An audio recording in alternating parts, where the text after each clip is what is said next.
আসসালামু আলাইকুম, সবাই কেমন আছেন? আশা করি সব ভালো আছেন। তো এখানে রান্না করলাম ভাত আর হয়েছে বটবটি আর পেঁপেরি, মাংস, আলু ভর্তা, চাটনি, টমেটো, বেগুন ভাজা।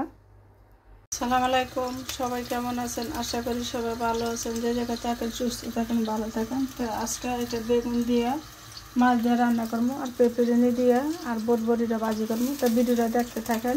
আমি বেগুনটা বেজে নিব, বাজিয়ে নিলে বেগুনটা এটা তরকারিটা স্বাদ লাগে। তো বেগুনের সাথে আমি আলুতেও বাজিয়ে নেব, কারণ দুটো একসাথে বাজিয়ে নেই। বেগুনি দিয়ে বাজিয়ে নেই, কেমন ভাজা হয় তরকারিটা স্বাদ হয়। এই যে কালারটা যেন অনেক সুন্দর আছে। আর কাঁচা বেগুনটা যদি রান্না করি এটা অন্যরকম লাগে। তো বেগুনটা ভাজা হয়ে গেছে না, এটা বেশি ভাজবো না। তো এখানে পেঁয়াজ কুচি দিয়ে দিলাম, পেঁয়াজটা ভাজালে তো মশলা দেবো। এখানে সব কিছু দিয়ে দিলাম। তো এক আপু আমার প্রশ্ন করছিল যে আপু তুমি প্রতিদিন রান্না করো, তোমার তো খারাপ লাগে না? আমি তো প্রতিদিন রান্না করি না, আমি একদিন করি, আমার হাজব্যান্ডে রান্না করে একদিন। তো তুমি একটু বাইয়ারি দিয়ে করাইতে পারো না? আপুরে, আমার সংসারের কাজ আমার করতে ভালো লাগে, সবচেয়ে বড় হচ্ছে এখানে। আর আমার সংসারের কাজ অন্যজন করুক এটা আমি পছন্দ করি না, আমার নিজেকে বিরক্ত লাগে। তার জন্য আমার কাজটা আমি নিজেই করি। আর আমি তো বাইরে কাজ করি না, বাসায় থাকি। তো সারাদিন বাসায় থেকে একটু কিনাকি করি, এটা আমার সময় পাস হয়, আমার দিক দিয়ে সব দিক দিয়ে সুবিধা। এখানে আলু দিয়ে দিলাম। আগে 2 চুলা রান্না বসাইছি, 12 দিয়েছিলাম। তো বাইরে থেকে আসছি, তার জন্য আমি 2 চুলা বসাইলাম। তো মশলাটা কষানো হয়ে গেছে, এখন তার মধ্যে দিয়ে দিলাম। কারণ রান্নাটা একটু 1920 হলে এটা স্বাদ পাওয়া যায় না। এটা অনেক, আমার বাচ্চা বা অন্যরকম যেটা স্বাদ না পায় এটা খাইব না, এটা আমার মতো নই। আমার যেটা দেখে ভালো না লাগে ওইটা খাবো না। তো এখানে টমেটো দিয়ে দিলাম, একটা টমেটো দিলাম, বেশি দিলাম না, কারণ বেশি দিলে তরকারি লাল হয়ে যাবে। তো এটা লাল হইলে স্বাদ পাবো না।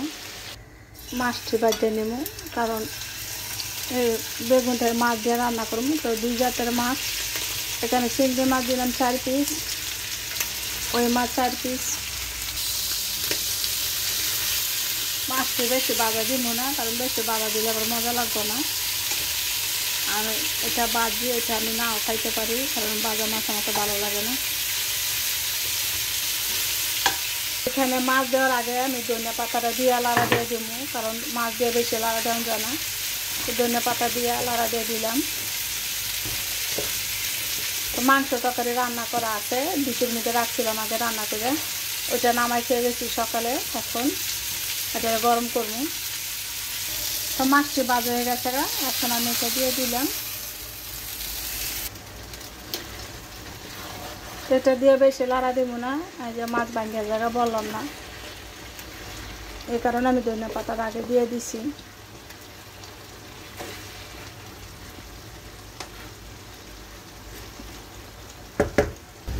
তো রান্না শেষ এখন।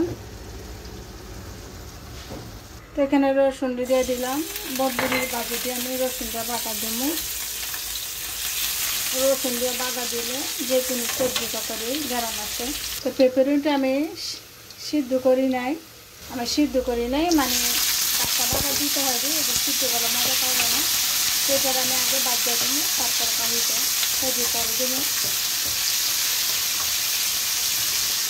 তো পেঁপেরিটা বাজিয়ে গেছে, এখন বটবটি আর আলু একসাথে বাজি করবো, এটা দিয়ে দিলাম। এটা আমাদের শুকনো মরিচ ব্যবহার করি নাই, কারণ এখন দিয়ে দেবো অল্প, যাতে শুকনো মরিচটা খাওয়াটা ক্ষতি।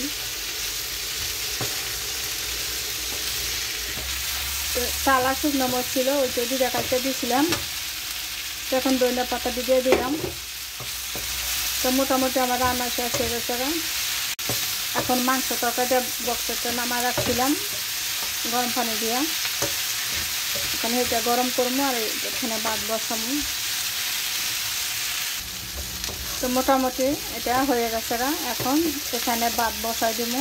12:30 বাজে টাকা। আমার হাজব্যান্ড আবার আয়া পড়বো 1টা বাজে।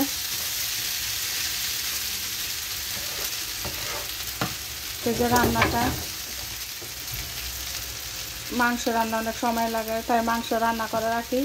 অনেক সময় বাইরে গেলে আইয়া খালি গরম করে দেই। আর মুরগি তরকারি আছে, মুরগির মাংস তো আমার ছোটো ছেলে খাইব, গরু মাংস বেশি পছন্দ করে না। তো যে মাংসটা এটা আমি নামাই রাখছিলাম, আগে রান্না করে খেয়ে দিয়েছিলাম ডিপের মধ্যে। তো বাড়িতে আইলে রান্না করতে ভালো লাগে না বা সময় লাগে, তা বাড়িতে ঘুরে বেশি সময় থাকে না, 1-1.5 ঘন্টা থাকে, তখন সবজি অন্য কিছু রান্না করি। তো এটা ডিপের রান্না মাংস। তো মোটামুটি এটা হয়ে গেলে আমার রান্না শেষ। ভাত হয়ে যে ভাতটি রান্না করলাম এটি 2 বেলা খাইব, দুপুরে খাইব, বিকেলে খাইব। তো বিকেলে সবাই খায় না, এই জন্য ভাত একবারে দুপুর রান্না করে লাই, কারণ শুধু আমার হাজব্যান্ডে কটা খায়, আর আমার বাচ্চারা ওরা খাইতে চায় না বেশিরভাগই। তো রান্নাটা শেষ হয়ে গেছে। আর মাংস করে রান্না বেশি সময় লাগে না, খালি গরম করলাম। তো এখানে পুরাটি খাইব না, এখানে তো আবার এই যে অর্ধেকটি আবার রাখবো কালকার জন্য, কারণ জাল দিলে 2 দিন খাইব না, শুধু আজকের জন্য। তো সবাই ভালো থাকেন, কারো কাছে যদি রান্নাটি ভালো লাগে লাইক শেয়ার করে দিবেন। তো এই পর্যন্তই, আল্লাহ হাফেজ।